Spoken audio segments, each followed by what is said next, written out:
오늘은 여러분들과 선교에 대한 이야기를 나누고 싶습니다.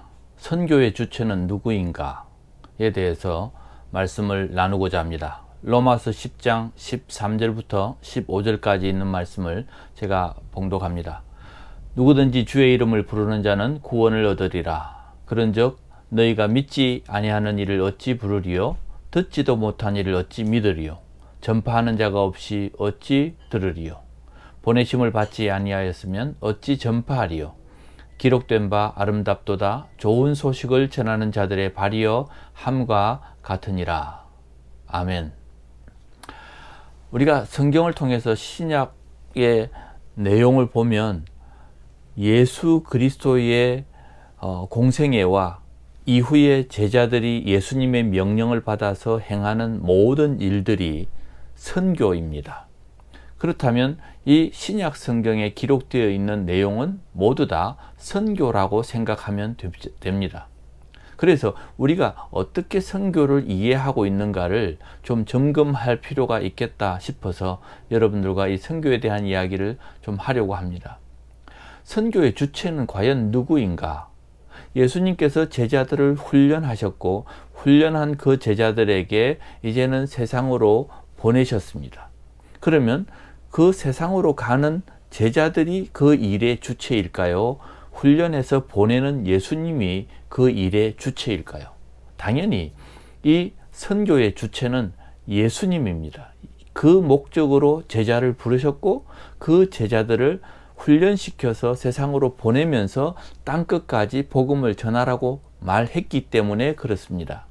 그렇다면 이 선교의 주체, 제자들이 아니라 예수님이다. 그리고 이 제자들 중에서도 훈련은 받았지만 제자로서 나가서 그 사명을 감당하지 못하는 사람들도 있었습니다.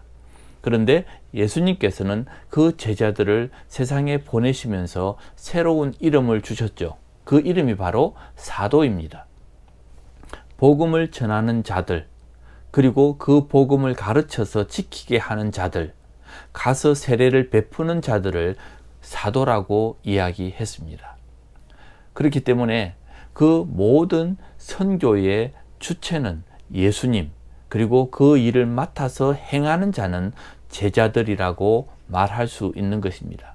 그렇기 때문에 선교는 주님이 주인이시고 선교사는 일꾼입니다.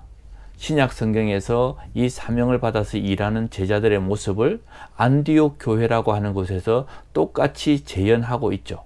이 안디옥 교회는 어떻게 했습니까? 이 신약 교회에서 안디옥 교회는 교회가 주체가 되어서 그들이 기도하면서 바울과 바나바를 구별하여 세워서 보내었습니다. 그러면 이 선교의 주체는 누구일까요? 안디옥 교회입니다. 안디옥 교회는 그래서 이 모든 선교에 대해서 적극적으로 지원했고, 그리고 바울과 바나바는 그 일의 사역자로 섬겼습니다. 보내는 사람들이나 또 보냄을 받은 사람이나 다 그 일에 적극적으로 최선을 다해서 일을 한 모습이 있죠. 왜냐하면 그것이 하나님께서 우리에게 맡긴 사명이기 때문에 그렇습니다. 여러분, 이해가 되십니까? 선교의 주체는 누구이다? 교회다.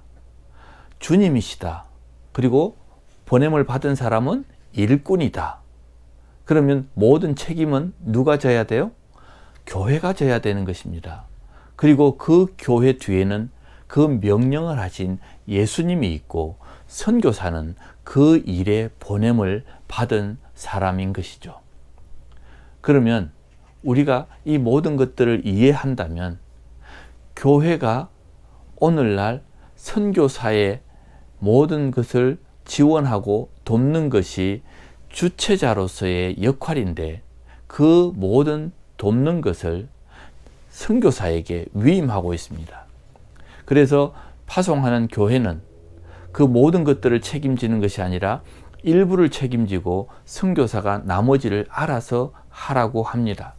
스스로 자기가 주체자가 되도록 만든 것입니다. 그러다 보니까 어떤 어려움들이 생기느냐 하면 교회가 주체자로 나서기가 어렵습니다. 왜? 모든 것을 책임져 주지 않거든요.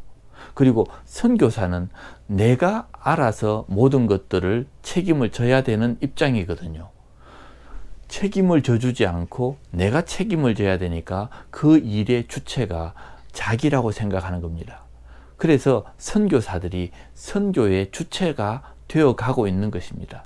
이것이 성경적이지 않은 모습입니다. 우리가 여기서 한 가지 더 이해하고 넘어가야 되는 것은 이것입니다.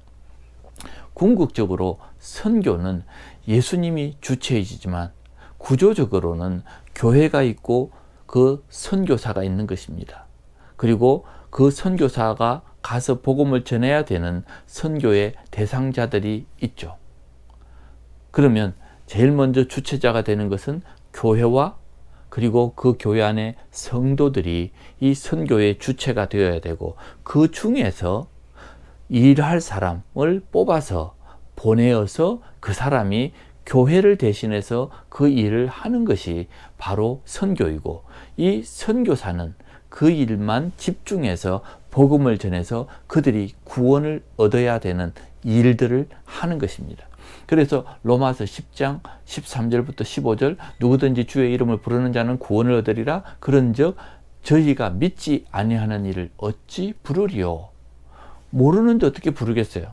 그러면 그들이 전파함을 얻지 못했기 때문에 나는 듣지 못해서 믿을 수가 없다.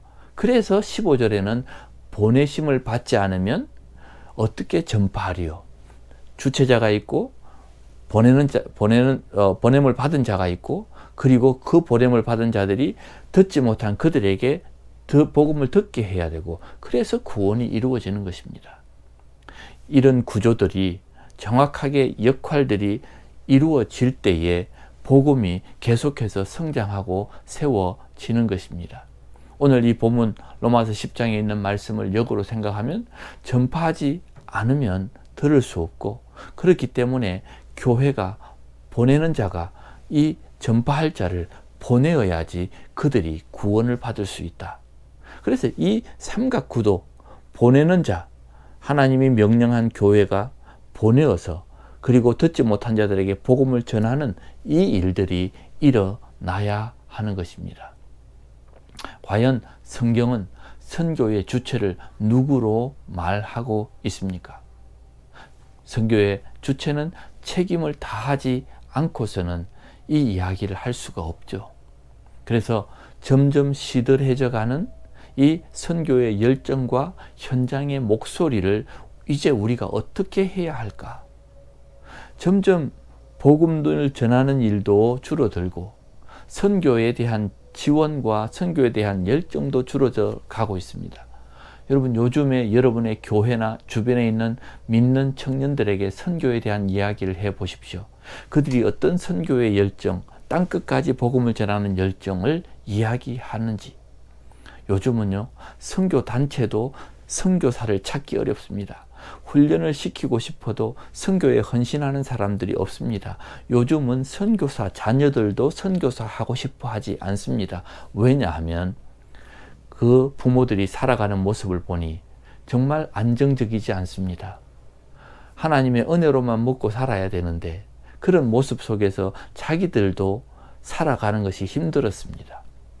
정말 이렇게 가다가는 선교는 점점 더 어려워질 것입니다.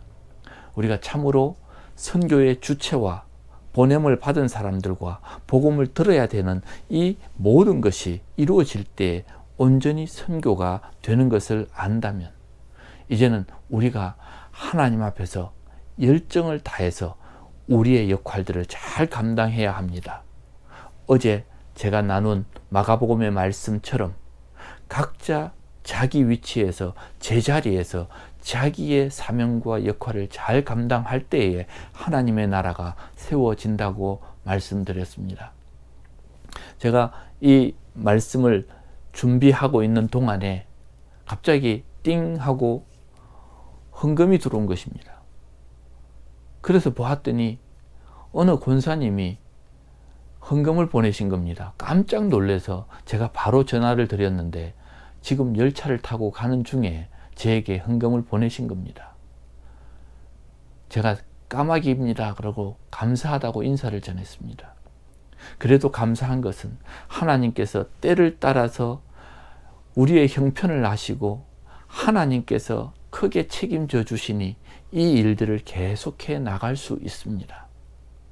사랑하는 성도 여러분, 복음을 전하는 이것이 지상 최대의 과업이라고 이야기합니다. Great Commission이라고 이야기합니다. 하나님이 내게 주신 모든 교회와 성도들에게 다 합쳐서 지상 최대의 명령이라고 하는 것이 복음을 전하는 일입니다.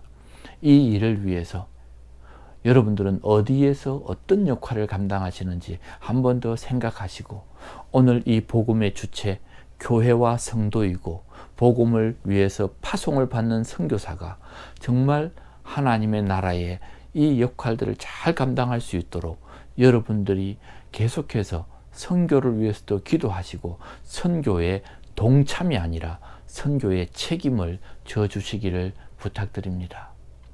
오늘 여러분들에게 이 말씀을 드리면서 여러분들의 가정에 복음의 은혜가 넘치시기를 축복합니다. 기도하겠습니다. 하나님 아버지, 감사합니다. 오늘 이 말씀처럼 보내는 자가 있어야 하고 가는 자가 있어야 하고 그래야지 구원받을 자들이 복음을 들을 수 있다고 했는데, 이 모든 것의 책임이 누구입니까? 누가 주체입니까? 하나님께서 교회에 맡긴 사명을 잘 감당하고 또 교회로부터 받은 사명을 잘 감당하는 일들을 자기의 역할을 맡아함으로 하나님의 나라가 확장되고 하나님의 영광이 드러나게 해 주시옵소서. 오늘도 선교사들을 위해서 수고하고 애쓰고 후원하고 있는 많은 지원자들과 하나님의 사람들을 축복해 주시옵소서. 예수님의 이름으로 기도합니다. 아멘.